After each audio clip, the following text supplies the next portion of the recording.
Hello and welcome to this edition of County Report This Week. I'm Mona Virgili and thank you for joining us. Coming up in the next half hour, community leaders stand up to gun violence in the county. The police department is launching a new police cadet program. And later in the show, the Dr. Martin Luther King Jr. Day of Service is just around the corner.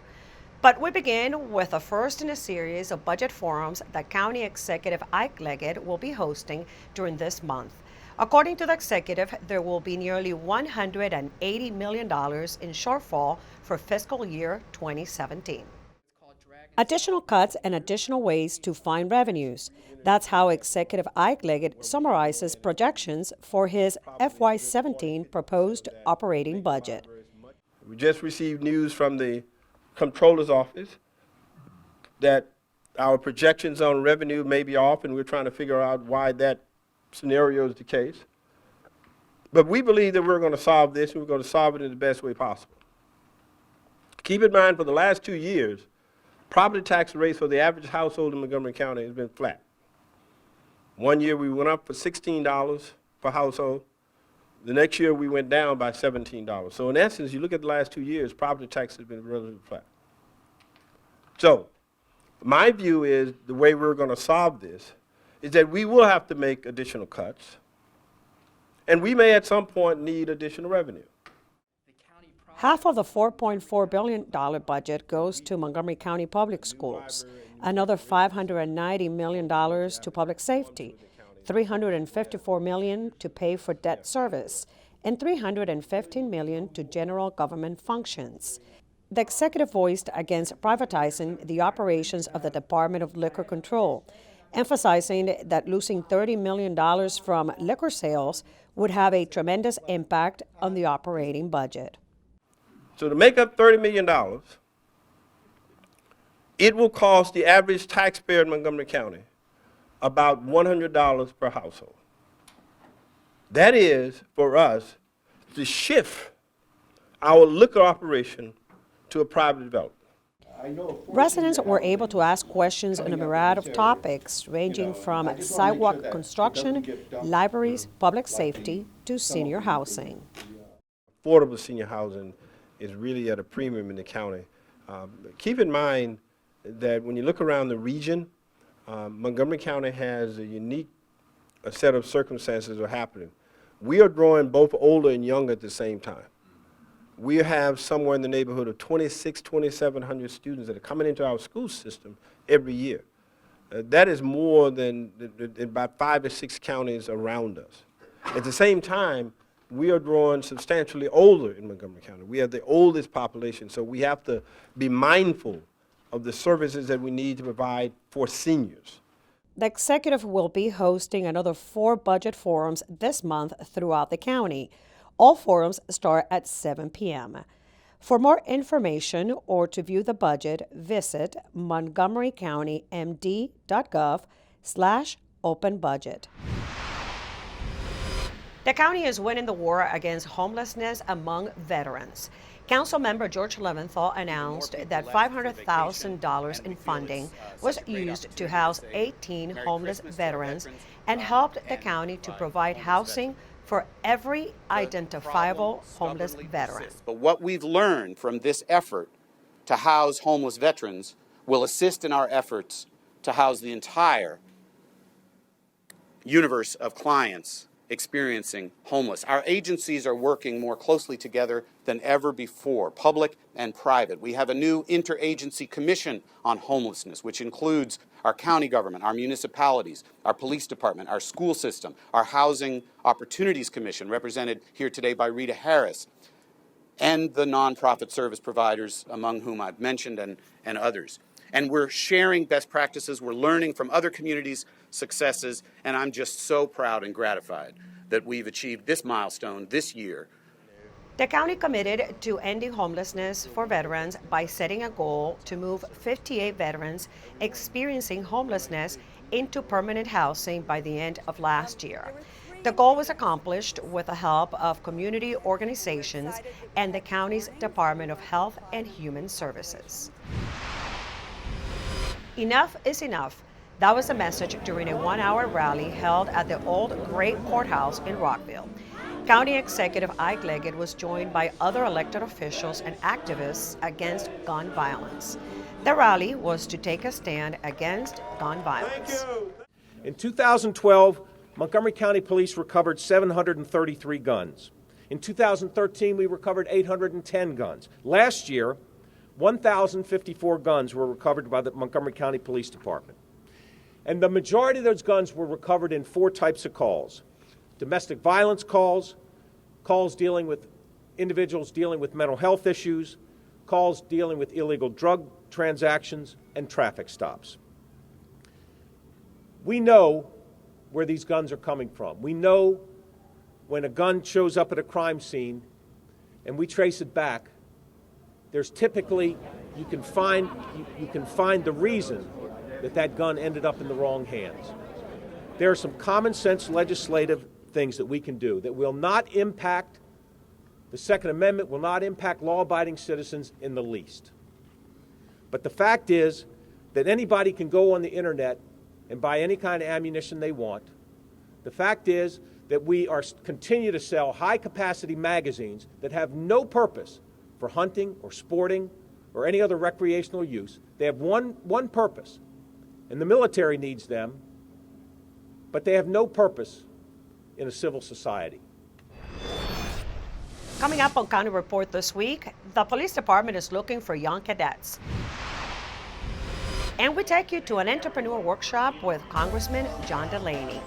Stay with us. County Report this week is coming right back. Did you know there are more than 10,000 county government phone numbers? But there's only one number you need to remember for non-emergency calls: 311. MC311 is Montgomery County government's online telephone information system. Need information? Have a problem or complaint? Trying to locate a county government facility? Call 311. The call center is open Monday through Friday, 7 a.m. to 7 p.m. The website is available 24 hours a day, 7 days a week. In Montgomery County, we have a goal to reduce waste and recycle 70% of all waste by 2020. By recycling and reducing waste, we save natural resources and make our community even better. So recycle at home, work, school, everywhere, and keep recycling going. For more information, call the Montgomery County, Maryland Division of Solid Waste Services at 311 or visit montgomerycountymd.gov/recycling. Keep it going. Recycle more now. Welcome back to County Report this week. I'm Lorna Virgili. Local entrepreneurs and business owners turn out for a workshop hosted by Congressman John Delaney at the universities at Shady Grove in Rockville. My MC Media's Willie James Iman has a story. This event is about entrepreneurship. It's about making sure small businesses and entrepreneurs understand all the resources available to them to help them succeed in either starting their business or growing their business. Over 250 turned out for an entrepreneur workshop hosted by Congressman John Delaney at the universities at Shady Grove. One big draw for the event was a member of President Obama's cabinet. Key topics included questions about financing, procurement contracts, and access for minority business owners. Unfortunately, some of our minority-owned businesses have additional obstacles, right? And that's why it's important we're supporting them and creating opportunities for them. So we can touch on some of those things. So I think it's great that all small businesses are here, particularly our minority businesses, and we have such innovation and so much growth among our minority-owned businesses, so it's an important community to be represented. We still have an issue of women entrepreneurs getting access to capital, so we're working on that, providing the technical assistance so that they can package their loan and present a good kind of pitch to banks or alternative funding institutions. Another area that we find they have issues with is access to procurement opportunities with the government, and that can be local, state, and federal. The head of the SBA also chimed in on what the White House is doing to help. We have put in more outreach programs in place. We're doing more counseling. We put in more into micro loan programs, so we're identifying more intermediaries. We're recruiting credit unions, and all of this has helped us get to 23% higher with people of color. And there were some questions about the move to privatize the Department of Economic Development. A little disappointed to see that the current makeup of the incoming board is mostly large businesses. This was something that small businesses voiced as a concern, that they felt that they weren't being heard or being represented. I'm hoping that moving forward we'll see more small business representation. For County Report this week, I'm Willie James Inman. Thank you, everyone. The Montgomery County Police Department is launching a new program called the Police Cadet. Here's Officer Demond Johnson from MCPD to give us more details. Officer, what is the goal of the program and who qualifies? The goal of the Montgomery County Police Cadet Program is to provide qualified and interested applicants the opportunity to apply to see how we do things within the police department as a police officer. The applicants who qualify will be of 18 years of age, have a high school diploma or a GED, possess a valid driver's license, and be able to complete a background check. Officer, how can young people apply? Young people can apply by going to our website at www.joinmcp.com. Once the applicants are selected through our committee, they will be directed to go to Montgomery College and register for the Police Cadet Program Academy class. Once they register for that class, then they will be starting our academy, which will start on May 23rd and complete on July 1st. Thank you very much for that information, Officer Johnson. Woodland Manor Plantation in Sandy Spring has strong historical ties to Underground Railroad activity. In just a few months, the stone barn at this property will be unveiled as a new visitor center, and it will pay tribute to the Quakers and the Underground Railroad experience in Montgomery County. Some lucky council members got an early glimpse of this county treasure. On Friday, November 6, Montgomery County Council members and their staff were treated to a sneak peek of the newly restored Woodlawn Stone Barn Visitor Center in Sandy Spring. Besides bringing a significant historical structure back to life, the carefully researched exhibits introduce visitors to the history of this heritage area. They will learn about the Underground Railroad, the Quaker heritage within especially the Sandy Spring, Brookville area, as well as becoming introduced to some of the agricultural practices of the Palmers during the mid-1800s. The barn is also the trailhead for the Underground Railroad Experience Trail guided hikes, which are conducted seasonally. Come on through. We wanted to introduce them to the barn. They've heard a lot about it. We are still looking for support to move the project forward, get staffing that we'll need to open it on its full-time schedule next year. And really to excite them, get them excited. And it seemed to work. Councilmember Sidney Katz and Nancy Florine expect this new space to attract visitors of all ages. Well, this is an educational experience that every one of us, regardless of what age we are, should come and see it. I knew that the Sandy Spring area had an underground railroad. I didn't realize it to the degree that it did, and I didn't realize that there were Quakers that owned slaves. Woodlawn Manor here really nails it in terms of explaining the Quaker heritage, the evolution from a tobacco-based economy to an agricultural-based economy, and the challenge of what was a slave-owning community. The building itself is part of the story. Dating to 1832, this three-story stone bank barn served the plantation that once operated here.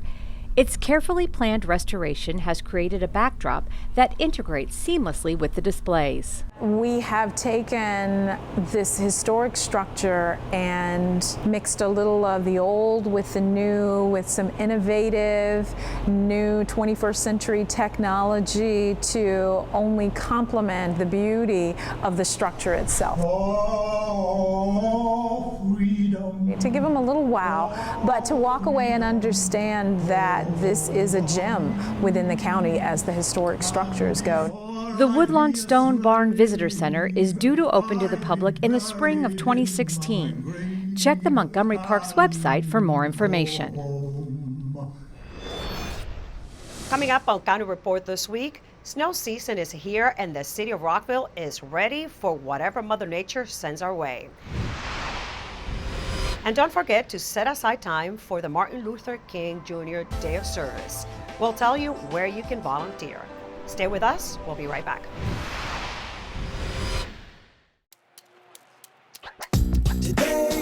Yeah, salad on Saturday, fruit on Friday, throw a ball Thursday. Water Wednesday, touch your toes Tuesday. Let's move Monday, swap us next Sunday. 60 minutes of physical activity a day and eating well can help get your child healthy. So keep them active and eating well every day. Get ideas, get involved, get going at letsmove.gov. That's letsmove.gov. Looking for a way to get around downtown Silver Spring? Hop on the Route 28 Van Go Free Circulator. The Route 28 Van Go Free Circulator provides rides Monday through Thursday from 7 a.m. to midnight and Friday through Saturday from 7 a.m. to 2 a.m. Fast, convenient, and free. There's no better way to get around downtown. To find out more information about the Route 28 Van Go Free Circulator, including route information, visit us online or dial 311.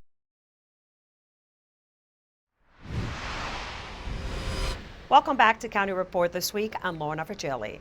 The temperatures are dropping, and that means snow could be just around the corner. In Rockville, the Department of Public Works is making sure that your travel plans in the city are safe this winter. Rock 11 Now's Colby Ford tells about the city's plan when the snow finally falls. Believe it or not, it's winter, and snow may be coming our way sooner than later. And we all know that snow on roads can equal a rough ride on streets and make it hard to walk around town. Although there is no snow in sight right now, that's not stopping the Rockville Department of Public Works from being prepared for when those first flurries fall. We've had a very unusually warm start of the winter, but despite that, we are ready to go. We have a full salt dome. We have our trucks ready to go. Our crews are ready to go. And so when it does come, and we know it will come, we are prepared. And just because Old Man Winter has been kind to us, it doesn't mean you shouldn't be prepared too. And our second message is we're asking residents to not fall prey to not being prepared also because of this warm weather, because when it comes, it's going to come. So make sure they have what they need on hand, their ice melt supplies, their shovels, and things like that, so they're ready, because we plow about 175 miles of city streets, but residents are responsible for those sidewalks in their driveways adjacent to their property. So that means, Rockville homeowners, you'll have to grab a shovel and move the snow from the sidewalk in front of your home. For 3 inches or less, you have 24 hours to clear the sidewalk. 3 to 10 inches, you have 2 days. And any snow accumulation over 10 inches, you have 72 hours to clear the sidewalk. And the other tips we like to give is if you have a fire hydrant adjacent to your property, we like to see if you can't clear that fire hydrant out, because if there's a fire, it'd be awful good to have that fire hydrant clear before the fire department gets there. So if you do have one near your house and you are capable, then please clear that fire hydrant. For more information on how you can count on Rockville's Department of Public Works this winter, head to our website at rockvillemd.gov/publicworks and click on Snow and Ice Control. For County Report This Week, I'm Colby Ford. The day of observance of Dr. Martin Luther King Jr. holiday will be Monday, January 18th. During this day of service, thousands of volunteers will come out to participate in community service projects that help many local nonprofits. One of Martin Luther King's quotes that everyone, they look upon, and what we stand by, our mantra in Montgomery County, is that everybody can be great because anybody can serve. And so that's what we really try to focus on that day, especially with the kids and the things that we do on that day. To find out where you can volunteer, go to montgomeryserves.org. In addition to service opportunities for MLK Day, Montgomery County will also be having its fabulous annual Martin Luther King Jr. Tribute and Celebration held at Strathmore at 3:30 p.m., and it is free. For those interested in attending, you should obtain tickets by visiting strathmore.org or by calling 301-581-5100. Now that 2016 is here, the basketball season is kicking into high gear at Montgomery College. And MCTV's Michael Brown has a look at how both Raptor teams are doing so far. Entering the second half of the season, it's beginning to look like it's going to be a special one for both MC basketball teams. On the men's side, we're witnessing a dramatic transformation of the program under new head coach Keith Bird. The last few years have been rough, but Bird has come in and quickly turned things around. Currently 11-3, the Raptors have already more than tripled last year's win total. They've already had one 7-game winning streak this season, and they're in second place in the Maryland JUCO Conference. Under Bird, the Raptors are playing smarter ball, and they play hard at both ends of the court. And for the first time in years, they have a strong inside-outside game. The inside is dominated by Pat Smith. The freshman is averaging a double-double, 16.8 points and 16.3 rebounds a game, and was Maryland JUCO's Student Athlete of the Month for November. The Raptors' outside game is the domain of sophomore D'Angelo Vaughn. He's putting up 20 points a night and has won 2 games so far this season with last-second threes.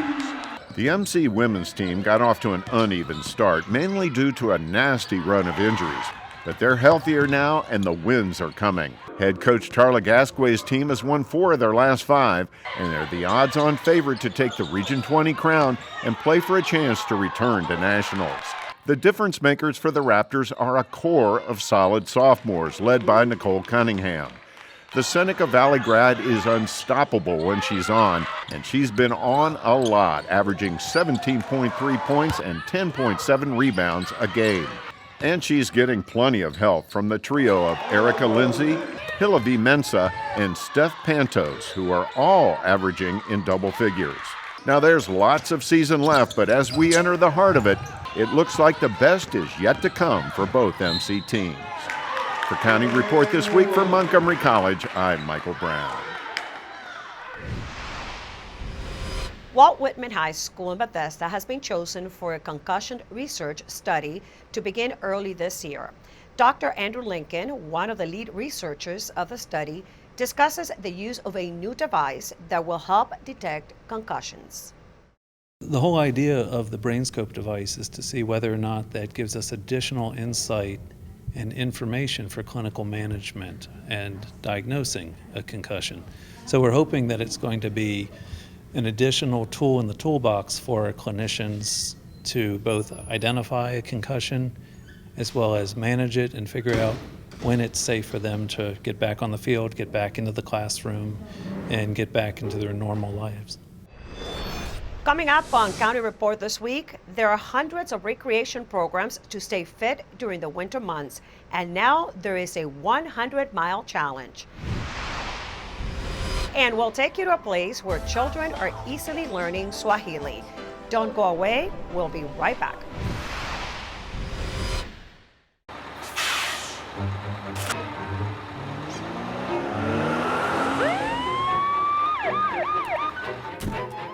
Hey, mister, down here. You illegally passed the stop school bus.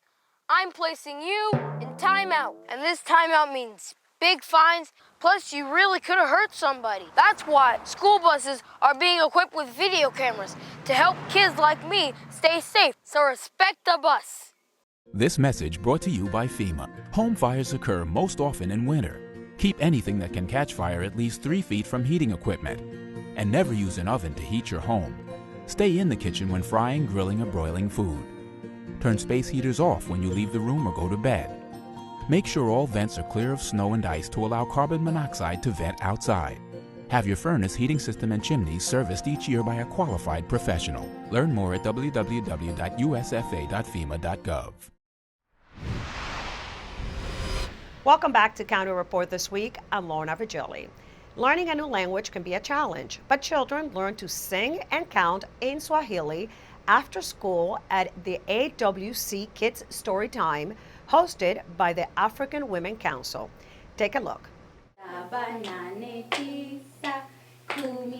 African Women Council is an organization that was started in 2002, and we founded it really to help the African immigrant community in this state navigate through all of the different challenges that they may face. Living in a new country and sticking to your roots can be a challenge. Having grown up in Montgomery County, we're originally from the Democratic Republic of Congo. So we grew up here, and I had the blessing of having my mother enforce us in speaking Swahili and speaking to us solely in Swahili because she didn't want us to forget.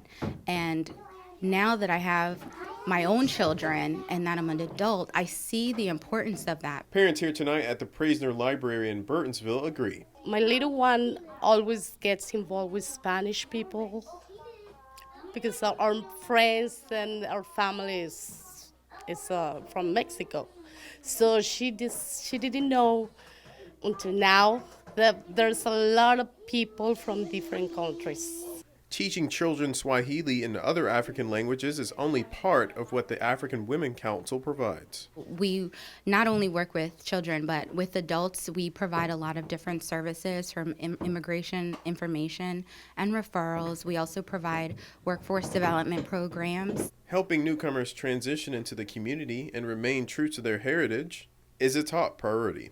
We want families to not feel like when they immigrate to the States that they have to shed everything from the past. We really want them to bring everything that they have, all of their experiences, their language, their food, their culture, and just infuse it with the beautiful and wonderful opportunities that you have here in Maryland and the United States. For County Report this week, I'm Willie James Inman. With the holidays gone, we would like to remind county residents to recycle the live Christmas trees. Just place a tree at the curb on your regular recycling collection day. Make sure that all ornaments, lights, and stands are removed from the tree. For more information on recycling, visit the county's website at montgomerycountymd.gov/recycling. Get ready to walk. Montgomery County Recreation will kick off the 100-mile challenge on January 20th. Residents are encouraged to participate individually, as families, or friends groups. The program is self-reporting, and the goal is that you complete 100 miles in 100 days. That's just a mile a day. We would like everybody to participate in the 100-mile challenge. It's really simple. You can get 100 miles by either walking, running, swimming, hiking, biking a mile a day, or doing 20 minutes of any physical activity, such as housework, shopping, playing with your children. It goes till April 30th, and at the end, we're going to have a large festival where you can come and pick up your challenge coin if you complete the challenge. Throughout the 100 days, you'll be able to get prizes, and we'll draw them every single week. There will be an official kickoff event at the Holiday Park Recreation Center on Ferrara Drive in Wheaton on January 20th from 7 to 9 p.m.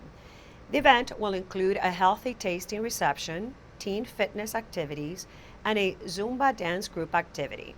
Tracking logs will be sent to everyone who registers at activemontgomery.org using activity number 12252. For information, call 240-777-6840 or go online to montgomerycountymd.gov/rec. On New Year's Day, Montgomery County's Animal Services Division seized 66 dogs from a Rockville area home. For now, the dogs of varying ages, sizes, and breeds are being taken care of at the Animal Services Center in Durwood while the investigation continues. I think the most important thing about the case is to be patient with it. Processing 66 dogs took almost 16 hours, and it's very time and staff intensive.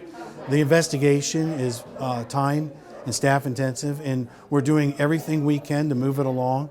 We ask for a little patience, a little understanding with that, and as soon as we can release these animals or get them in try to find homes for them, we will. Now it's time to meet our pets of the week. Kathy Stanhope joins us from the Montgomery County Animal Services and Adoption Center with more. Kathy? We have a very special case here. These two cats were given up by their previous owner months ago. They've been here for ages, and they're a bonded pair, so we really want them to be adopted together. And as you can see, they're purple care. That means the fees will be waived if you take them both together. They're both just about 8. Very, very nice cats, but they don't show themselves well here because they're scared and they're looking for a loving home. Please come and see Fuzz and Honeycat. They really want to go home together. Please call us at 240-773-5900 or visit Fuzz and Honeycat on the web at montgomerycountymd.gov/ASD. With that, we close this edition of County Report This Week. Remember to like us on Facebook and to join us again at this time every week for a look at what's going on inside Montgomery County. I'm Lorna Virgili, and thank you for watching.